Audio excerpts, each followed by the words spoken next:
আপনার বাড়ি কি আপনার বিএলও এসেছেন? এসেছিলেন তিনি? এসে হাতে কলমে আপনাকে দেখিয়েছেন কিভাবে এসআইআর এর এনুমেরেশন ফর্ম ভরতে হবে, কিভাবে ফর্ম ফিল আপ করতে হবে? এটা কি করেছেন আপনার বিএলও? সত্যিটা জানান কমেন্ট বক্সে, কারণ আপনার কমেন্টের মধ্য দিয়েই গোটা পশ্চিমবঙ্গ জানবে আসল চিত্রটা কি। শুধু আপনি একা না, লক্ষ লক্ষ মানুষ আজকের এই ভিডিও দেখছেন, হাজার হাজার মানুষ তারা ভুক্তভোগী। তাই সত্যিটা জানান, কারণ এক পেশে একদিকের খবরই শুধু উঠে আসছে, কিন্তু আরেকটা দিক উঠছে না। বিএলও অনেকের বাড়ি যাচ্ছেন না, হ্যাঁ এটাই বাস্তব চিত্র। এমন অনেক অভিযোগ, এমন অনেক তথ্য এসেছে। এই অভিযোগ যেমন একদিকে রয়েছে, আবার অন্য উদাহরণ, অন্য ভালো উদাহরণও রয়েছে। কয়েকজন বিএলও আবার 1 মাসও সময় নেননি, 17 দিনের মধ্যেই সমস্ত কাজ কমপ্লিট করে সবটাই আপলোড করা হয়ে গেছে। হ্যাঁ, কয়েনের দুটো পিঠই রয়েছে। আমরা জানাবো আপনাদের আজ বিএলওর বিরুদ্ধে অভিযোগ জানাবেন কোথায়।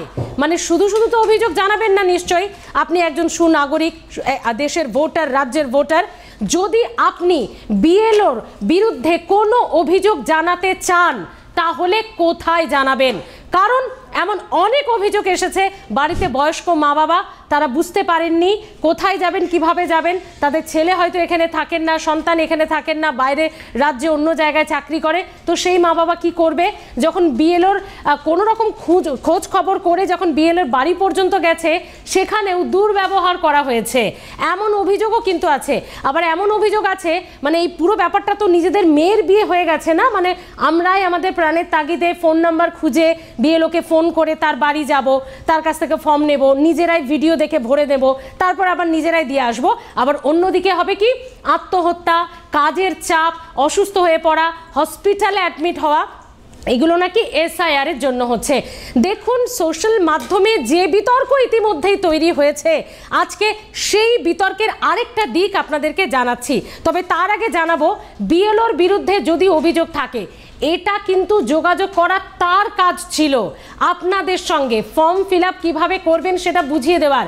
কিন্তু অধিকাংশ ক্ষেত্রেই, সবটা অবশ্যই বলবো না, একাংশের বিএলও সেটা করেননি, করছেন না।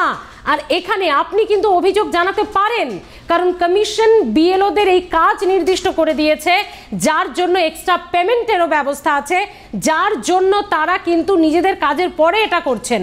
তাহলে কোথায় গিয়ে সমস্যাটা হচ্ছে? আপনারা অভিযোগ কিন্তু অবশ্যই জানাতে পারেন। এবার আসুন, অভিযোগ কোথায় জানাবেন। এর আগেও আপনাদেরকে দেখিয়েছিলাম যে বিএলওর সঙ্গে যোগাযোগের মাধ্যম কি, কিভাবে। আজ জানাবো, বিএলওর বিরুদ্ধে কোনো রকম, তা সে ফর্ম না দেওয়া হোক, তা ভিজিটে না আসা হোক, তা আপনার সঙ্গে দুর্ব্যবহার হোক, বা কোনো রকম সহযোগিতা না করা হোক, যে কোনো ধরনের অভিযোগ কিন্তু আপনি করতে পারেন। গুগল সার্চ ইঞ্জিন এই পেজটাকে খুব ভালো মতোই চেনেন আপনারা, এটা আমাদের কাছে সকলের কাছেই পরিচিত। একেবারে ওপরে কার্সার নিয়ে যান, সেখানে লিখুন ইলেকটোরাল রোল। ইলেকটোরাল রোল, এটা লেখা মাত্রই দেখুন এখানে ইলেকটোরাল রোল এসেছে। আমি সুব্রতদাকে বলবো খুব ক্লোজ থেকে দেখানোর জন্য। ইলেকটোরাল রোল লিখলাম গুগল সার্চ ইঞ্জিনে, এখানে এলো ইলেকটোরাল রোল। এখানে যাব, এখানে যাওয়ার পর দেখুন একটা পেজ খুলেছে। মোবাইলেও সেম দেখতে পাবেন, হয়তো সেটার সাইজটা ছোট, কিন্তু আপনাকে এরই মধ্যে খুঁজে নিতে হবে। ভালো করে পেজটা দেখে নিন। ইলেকটোরাল রোলের মধ্যে অনেকগুলো এখানে কিন্তু অপশন দেওয়া আছে। আপনাকে যেতে হবে একদম কর্নারে, এখানে মেনুর পাশে যে 3টে এই হাইফেনের মতো দাগ দেওয়া রয়েছে, মেনুর পাশে যে 3টে হাইফেনের মতো দাগ দেওয়া আছে, এইখানে ঢুকুন। এখানে ঢোকার পর অনেকগুলো অপশন আপনাকে দিয়ে দিয়েছে যে আপনি কি করতে চাইছেন বা কি জানতে চাইছেন। এই জায়গায় আসবেন, আপনার মোবাইলে করলেও আপনি দেখতে পাবেন এই সেম জিনিসগুলোই হয়তো খুব ছোট আকারে পাবেন। নো ইয়োর পোলিং বুথ, আবারও বলবো, নো ইয়োর পোলিং বুথ। বিএলওর বিরুদ্ধে কোনো রকম অসহযোগিতা, দুর্ব্যবহার করা এবং আপনার ফর্ম ঠিকঠাক মতো না নেওয়া, আপনাকে সহযোগিতা না করা, নো ইয়োর পোলিং বুথ। এখানে আসবেন এন্টার এপিক, এই জায়গায় আপনার এন্টার এপিক, আপনার ভোটার কার্ডের যে এপিক নাম্বার সেটা এখানে দিয়ে দিতে হবে। এই এপিক নাম্বার, এই শব্দটার সঙ্গে, এই ওয়ার্ডটার সঙ্গে এখন গোটা ভারতবর্ষবাসী তারা জেনে গেছে এপিক নাম্বার কি। আপনিও নিশ্চয়ই জানেন, ভোটার কার্ডে দেখতে পাবেন এন্টার এপিক। আমি এটা ব্লার করে দিলাম, এন্টার এপিক। এখানে দেখবেন একটা ক্যাপচা আসবে, এটা এখানে আপনাকে ভালো করে লিখতে হবে।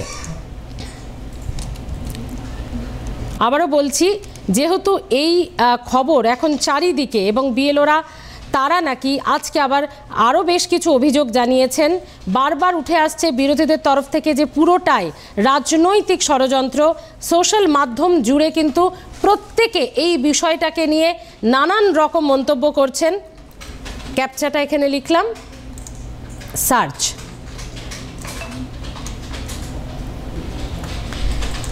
এখানেই আপনারা পেয়ে যাবেন বিএলও, ইআরও এবং ডিইও। অর্থাৎ আপনারা এক ধাপে যদি আপনার কোনো সমস্যা তিনি সমাধান না করেন, আপনি ইআরওকে জানাতে পারেন। ইআরওর কোনো যদি আপনাকে সহযোগিতা না করেন, আবারও আরেকটি পদ রয়েছে ডিইও। এই জায়গায় কিন্তু আপনারা প্রত্যেকে এই বিষয়টি একদম নিজের স্পেসিফিক, একেবারে স্পেসিফিক যে সমস্যা সেটি কিন্তু এনাদেরকে জানাতে পারেন। অর্থাৎ 3টি ধাপ কিন্তু আমাদের হাতে রয়েছে।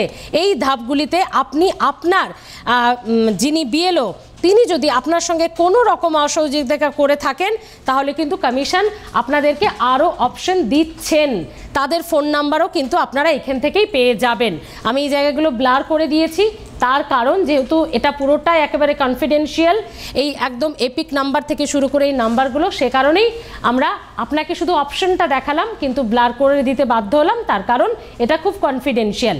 এবার আসি যে বিষয়টায়, সোশ্যাল মাধ্যম জুড়ে এক শ্রেণীর মানুষ লিখছেন আত্মহত্যা না, কোনোটাই অবশ্যই কোনো মৃত্যুই কিন্তু আমরা একেবারেই পুরোটাই শোকের বা পুরোটাই একেবারে সমবেদনা জানানোর, সেটার পেছনে কারণটা কি জানতে হবে। বিরোধীরা যদিও অন্য কথা বলছেন, কিন্তু সোশ্যাল মাধ্যম জুড়ে এক শ্রেণীর মানুষ লিখছেন এতগুলো বছর কাজ না করে করে সত্যি তাদের বোধহয় শরীরে জং পড়ে গেছে, সে কারণে কোনো মন্তব্যকেই আমরা সমর্থন করছি না বন্ধুরা। কিন্তু এটা তো ঠিক, যেখানে এই একটা মাসের এই এক্সট্রা দায়িত্ব, আচ্ছা আপনি বলুন তো, আপনি ব্যবসায়ী হন, শিল্পী হন, পেন্টার হন, সিঙ্গার হন, বা আপনি চাকরি করুন, সরকারি বেসরকারি, government non government private sector, যেখানেই, সত্যি কি আরাম করে 2 টাকা রোজগার করা যায়? সত্যি কি খুব স্বাচ্ছন্দ্যে গা হাত পা এলিয়ে দিয়ে 2 টাকা রোজগার করা যায়? এই যে মাথার ঘাম পায়ে ফেলে তারপরেই কিন্তু আমরা বাইরে বেরিয়ে 2 টাকা রোজগার করতে পারি, এ তো আমরা প্রত্যেকে জানি। একজন ব্যবসায়ী থেকে, একজন শিল্পী থেকে, একজন মধ্যবিত্ত সংসারের মানুষ থেকে প্রত্যেকে আমরা সেই চাপটা জানি। তো যখন দেশের fresh and fair election voter revision, যখন এই তালিকাটা তৈরির জন্য এক্সট্রা একটু চাপ নিতে হচ্ছে, তো সেই জায়গায় কেন আমরা সেটা পারছি না? নাকি বিরোধীরা যেটা অভিযোগ করছেন, কোনো বিএলওদের কোনো সমস্যা হচ্ছে না, তাদেরকে সমস্যাটা একেবারে মানে কি বলবো, পেছন থেকে উস্কানি দিয়ে সেই সমস্যাটা তুলে ধরা হচ্ছে। আপনার কি মনে হয় বন্ধুরা, সত্যি কি তাই? এটা কি সত্যি কোথাও একটা রাজনৈতিক দিক একেবারে এটার সঙ্গে মিশে যাচ্ছে? এই এসআইআর আর ভোট দুটো কি কোথাও এক হয়ে যাচ্ছে? একটা আমরা জানি যে এটা নির্বাচন কমিশনের একটা প্রক্রিয়া, কিন্তু সেটা গিয়ে কোথাও কি একটা শাসক দল, বিরোধী দল, সেই সমস্ত লোকেরা জড়িয়ে যাচ্ছেন? না হলে, আবারও বলবো না হলে, আপনারা নিশ্চয়ই শুনেছেন বিএলওদের এতটাই নাভিশ্বাস উঠে গেছে যে তারা আজকে একেবারে নির্বাচন কমিশনের দপ্তরের সামনে বিক্ষোভ পর্যন্ত দেখাতে চলে গেছেন। 10 দফা দাবি তারা করেছেন, তার মধ্যে একটা দাবি জানেন, অবিলম্বে এসআইআর প্রক্রিয়া স্থগিত করা হোক। কেন ভাই? আমরা fresh and fair voter list কি পেতে পারি না? যেখানে মারা গেছে কোনো ভোটার, যেখানে তারা সেখান থেকে ট্রান্সফার হয়ে গেছে, বাড়ি বিক্রি করে চলে গেছে, কেন সেখানে তার নামটা থাকবে বলুন তো? এই fresh and fair voter card বা ভোটার তালিকা, সেটা তো আমরা প্রত্যেকেই চাই। হ্যাঁ, এবার হলো প্রক্রিয়ার বিষয়টা। অনেকে সোশ্যাল মাধ্যমে এই বিক্ষোভ দেখে বলছেন যদি এটা থার্ড পার্টিকে দিয়ে দেওয়া হতো, মানে যারা চাকরি করে তাদেরকে ওভারটাইম, তাদেরকে তো পে করাই হচ্ছে, তাহলে যদি তাদেরকে এক্সট্রা পে করাই হয়, তাহলে যেখানে আনএমপ্লয়মেন্ট রয়েছে আমাদের রাজ্যে এত, সেই সমস্ত তালিকা তৈরি করে আমরা কেন আনএমপ্লয়েড যে সমস্ত যুবক যুবতীরা রয়েছে তাদেরকে কাজে লাগালাম না? হ্যাঁ, এটা একটা পয়েন্ট ঠিকই, সেখানে তাদেরও কিছুটা রোজগার হতো এবং হয়তো তারা জামাই আদর করে এসে ঘরে বসে এগুলো করে দিয়ে যেতেন, কারণ সেটাই তাদের কাজ হতো। তাদেরকে স্কুল বা বিভিন্ন দপ্তরে নিজেদের 8 ঘন্টার কাজ করে এটা করতে হতো না। কিন্তু প্রক্রিয়াটা যেখানেই গলত থাকুক না কেন, উদ্দেশ্যটা তো ভালো যে আমাদের ফ্রেশ ভোটের তালিকা তৈরি হোক, এটা তো আপনিও নিশ্চয়ই চাইবেন, একটা সুব্যবস্থা থাকুক, একটা স্বচ্ছতা থাকুক। সে কারণেই বলছি, কমেন্ট করে জানাতে ভুলবেন না। একদিকে যখন বিএলওদের এই অভিযোগ তারা আর পেরে উঠছেন না, বিরোধী দলে যখন অভিযোগ এটা তাদের অভিযোগ নয়, বিএলওদেরকে উস্কানি দিয়ে রাজ্যের শাসক দল এটা করছে বলে বিরোধীদের অভিযোগ, তখন আপনার বাড়ি কি সত্যি বিএলও এসেছেন? তিনি কি আপনাকে তার যেটা কাজ, যেভাবে আমরা ভিডিও করেছিলাম, অধিকাংশ বাড়িতেই তো যাননি, কোথাও বেঞ্চ পেতে বসে পড়ছেন, কোথাও আবার বাড়ির বাইরে লিখে দিচ্ছেন 7টা থেকে 9টা পর্যন্ত আমি থাকবো, তখনই এসে ফর্ম নিয়ে যেতে হবে, তখনই আবার এসে ফর্ম জমা দিয়ে দিতে হবে। মানে এটা এসআইআরটা মোদ্দা কথায় আপনার মেয়ের বিয়ে, গলায় গামছা দিয়ে আপনাকেই সবটা করে নিতে হবে যদি আপনি এই রাজ্যের এই দেশের ভোটার হতে চান, যদি আপনার ভোটার লিস্টের নাম রাখতে চান, তাহলে আপনার মেয়ের বিয়ে আপনাকেই সবটা করে নিতে হবে ভাই, এটাই মোদ্দা কথা। আবারও বলবো, মন্দের মধ্যে ভালোও অবশ্যই আছে, এক শ্রেণীর বিএলও কিন্তু কাজ কমপ্লিটও করে ফেলেছেন। এখন যেটা বলছিলাম যে রাজনৈতিক দিকটা কেন উঠে আসছে এটা এত জোর দিয়ে বলতে পারলাম, আজকেই আমরা খবর করেছি, আজকেই নির্বাচন কমিশনের বাইরে বিএলওরা নাকি ঝামেলা করছেন, বিক্ষোভ দেখাচ্ছেন। সেটা শুনেই আমাদের প্রতিনিধি বিশ্বজিৎ পাল সেখানে পৌঁছে গেলেন, আর সেখানে পৌঁছে কজন বিএলওকে পেলেন? হ্যাঁ, পাননি। প্রত্যেকে বলেছেন, আমাদের প্রতিনিধি যখন জিজ্ঞেস করেছেন আপনি বিএলও, আপনি যে এখানে বিক্ষোভ দেখাচ্ছেন, কাজের চাপ হচ্ছে, কি সমস্যা হচ্ছে, অনেকজনের কাছ থেকে উত্তর পেয়েছেন, না আমরা বিএলও নই, আমরা তাদের যে চাপটা হচ্ছে, তারা যে ক্ষোভটা দেখাচ্ছেন, তারা যে অভিযোগটা করেছেন কমিশনের কাছে, বা তারা যে বক্তব্য, সেইটাকে সাপোর্ট করে আমরা এসছি। আচ্ছা, সেইটাকে সাপোর্ট করছেন, আর দেশে একটা ফ্রেশ অ্যান্ড ফেয়ার ইলেকশন হোক, একটা তার তালিকা তৈরি হোক, সেটাকে সাপোর্ট করবেন না? তাহলে তো যদি প্রক্রিয়াতে সমস্যা থাকে, তাহলে তো এমনটা হতেই পারে যে এটাকে আপাতত স্থগিত করে আমরা এমন কিছু লোক নিযুক্ত করি যারা ফ্রেশ অ্যান্ড ফেয়ারভাবে লোকের বাড়ি গিয়ে সেটা করতে পারবে। কারণ আমরা বিএলওদেরকে তো পে করছি, মানে কমিশন, সরকার তো সে প্রক্রিয়ায় পেড তারা, তাহলে সেই জায়গায় দাঁড়িয়ে আমরা অন্যকে দিয়ে কেন করছি না? এটা নিশ্চয়ই প্রক্রিয়ার মধ্যে কিছু একটা ব্যবস্থার রয়েছে, ভালো বুঝেছে কমিশন বা সরকার, সে কারণেই চাকরিরতদেরকেই এটাতে কাজে নিযুক্ত করা হয়েছে। কিন্তু আপনার কাছে অবশ্যই জানতে চাইবো, বিএলওর বিরুদ্ধে কোনো অভিযোগ থাকলে, যেভাবে ভিডিওটা দেখালাম, গিয়ে সেখানে ডিইও, ইআরও, দুটো পদ আরও রয়েছে বিএলওর ওপরে, তাদের যে কোনো কাউকে আপনি কিন্তু অভিযোগ জানাতে পারেন, এবং তিনি ব্যবস্থা করবেন যাতে একেবারে সুসংগঠিতভাবে যে কাজটি হচ্ছে তাতে যেন আপনার ফর্ম ফিল আপটা ঠিকঠাকভাবে হয়। এটা কিন্তু একবারে প্রসেসের মধ্যেই রয়েছে। তাই শুধু বিএলওদের সমস্যা হচ্ছে, আর আখেরে বাস্তবের চিত্রটা কি সেটা তো আপনার জানানোর দায়িত্ব।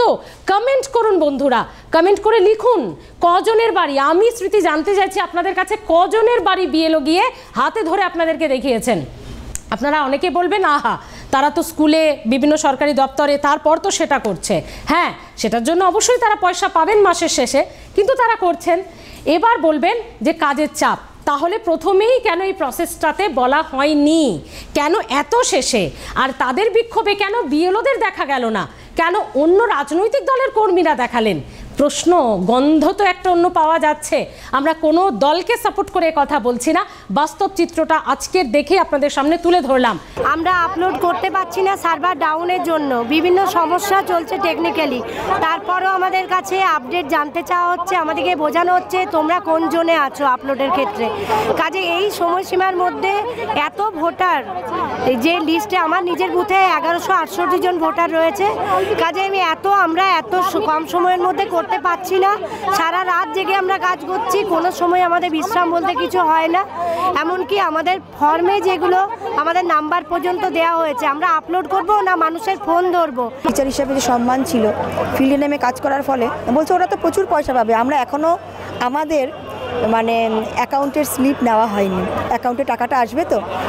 আমরা নিজেরা 1 টাকা পাবো নাকি 100 টাকা পাবো না কত টাকা পাবো জানি না, অথচ ভোটাররা বলছে আপনারা প্রচুর টাকা পাবেন, আপনারা কেন বাড়ি বাড়ি যেতে হবে, যেখানেই বাড়ি থাকুক। খুব হুমকি চলছে। আপনারা এখনো পর্যন্ত যারা ফর্ম ফিল আপ করেছেন বা যারা বিএলওর আশায় বসে আছেন, সত্যি লিখুন আজকে এসআইআরটা আপনার মেয়ের বিয়ের মতো দায়িত্ব হয়ে গেছে কিনা, আপনাকেই সবটা করে নিতে হচ্ছে, নাকি সত্যি আপনার বাড়ি বিএলও এসে যে প্রক্রিয়ায় হওয়ার কথা ছিল সেটাই। আপনার কমেন্ট কিন্তু সত্যি বাস্তব চিত্রটা দেখাবে।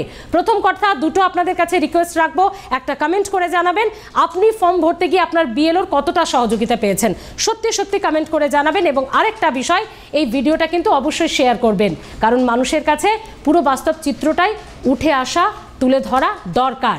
ভালো থাকুন, দেখতে থাকুন আর প্লাস নিউজ, সবার আগে সবার পাশে।